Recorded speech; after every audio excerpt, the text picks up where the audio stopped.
Ladies and gentlemen, I'm creating a petition. This petition is for everyone who's going through foreclosure. You will get a copy of the GPT where you can copy this particular petition. Let me make sure penalty of perjury. You stupid idiot. I told you, do not submit me to any... Give me 1 second. You stupid idiot.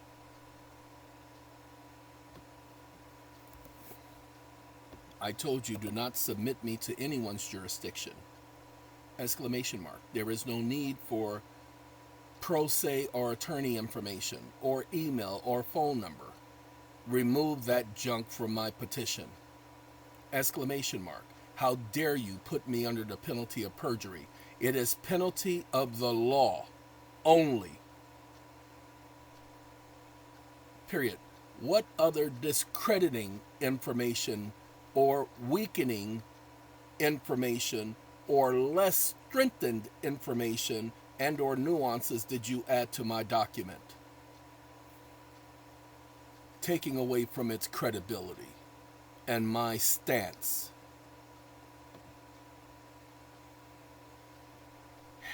Stop listening.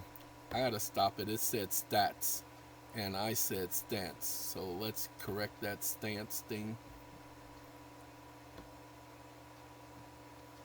NCE, like Nancy. Okay, ladies and gentlemen, what's going on is there's a case where the courts, I think it's called Glaskey or something stupid like that. The courts have said that you're not part of the pooling and servicing agreement. Sorry, that's a lie. You are most certainly part of the pooling and servicing agreement. That's what the borrower in custody agreement is all about. And by the way, the Federal Reserve Act and the borrower in custody agreement says that you are the pledger of the collateral. Remember, they have that power of attorney statement in there where the bank becomes and stands in your stead. That makes you the principal. Remember, they're only an intermediary, especially if they use the discount window. So by using the discount window, that proves that you are part of the pooling and servicing agreement because you are the one who authorized the trade in the first place. The mortgage follows the note. So if the mortgage follows the note and you are part of the note and the note is a contract, then you are part of this pooling and servicing agreement. You need to understand this. This is rebutting that stupid presumption of the courts. Oh, trust me. All of the other facts here, let me explain something to you.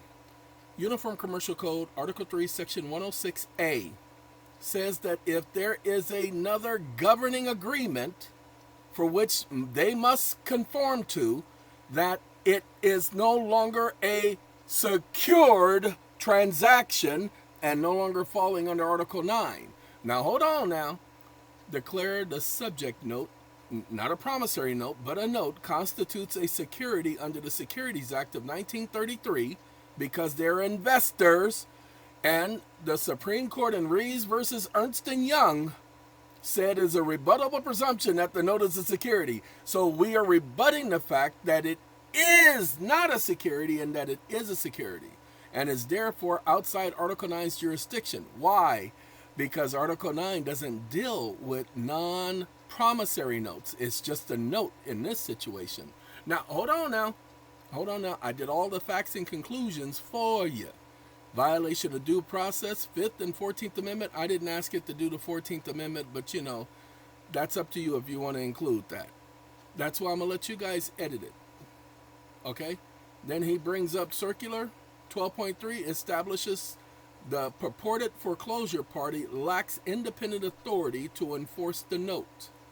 Why? The depository institution's role as agent. Now, give me a second. We gotta get him to redo it. I want y'all to follow me. Wake up.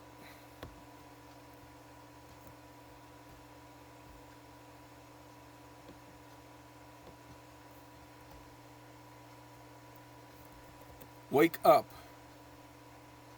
I read that junk you produced, comma, and what I'm understanding is you did not emphasize the points I told you needed to be emphasized.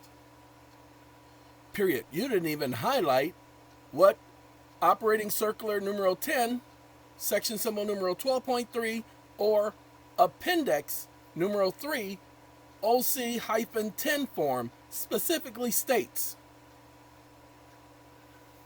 colon. Stop listening. Y'all give me a second while I get that form. I'm also working on a petition for writ of mandamus that's going to definitely benefit all of y'all. So y'all stay tuned and stay with me. Okay, give me a second. We need to go here. And what do we need to do?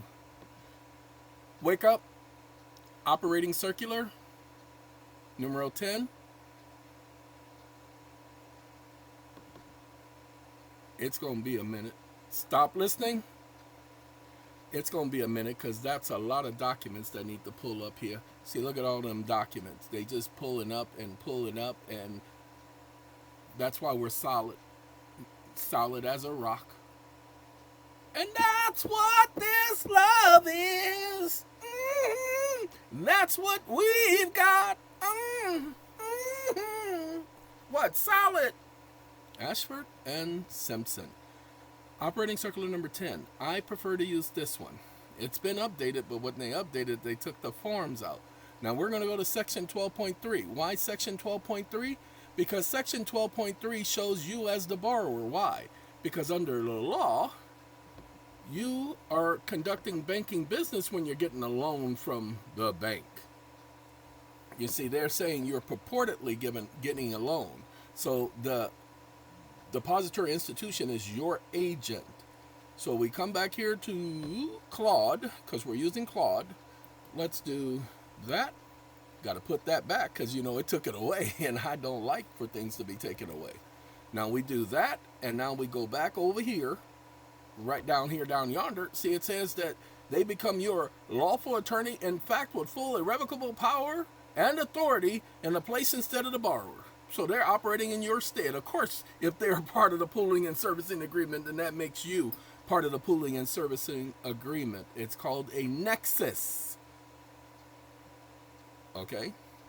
And I'm not talking about Lexus. I said nexus. Form for official OC-10 authorization list. So let's do this. We're going to do... we got to get the routing number. Many people, where do I get a routing number? You don't get a routing number. That's for the bank. You use the bank's routing number. Cha-ching. All right.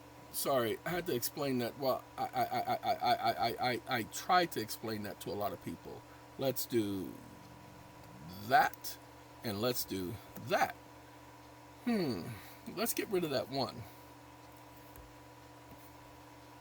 And now we're going to emphasize that in you all's document, because that's what the stupid case said, that you're not part of that agreement. You're absolutely right. Let me create the proper petition that emphasizes the critical points, the actual Federal Reserve Operating Circular 10's language. So it's going to go through here, and it's going to take care of caption to be completed by the petitioner. That's where you put the name of the court, the parties, and the case number.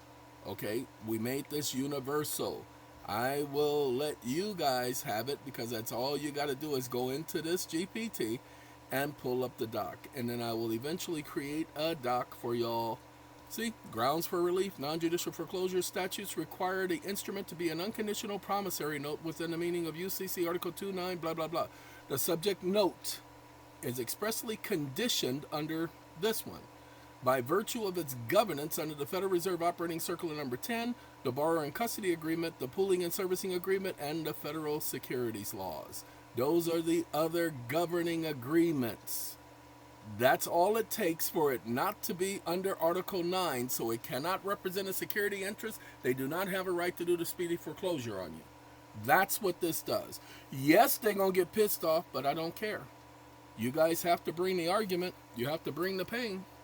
Now, some of you are going to have to fight, but some of you have been doing this for a long time, and you know exactly what I'm pointing out. So you're going to add your stuff to this, and I don't care, because Jimmy, he cracks corn, okay? And when you add your stuff to it, just make sure you don't bring in anything you can't prove by facts and conclusions of law. You see, I proved that the Securities Act of 1933 and the Securities Act of 1934 governs the note by subjecting it to federal securities regulations as underlying collateral for registered securities, thus constituting other records within the plain meaning of this statute, rendering the note conditional. A promissory note must be unconditional. I just proved that the promissory note is conditional. They're trading it on the market because the mortgage follows the note and the note follows the mortgage and vice versa. So you've just added conditions to the note by adding a mortgage. Cha-ching! Next! Next! Sorry, gotta go. Take care.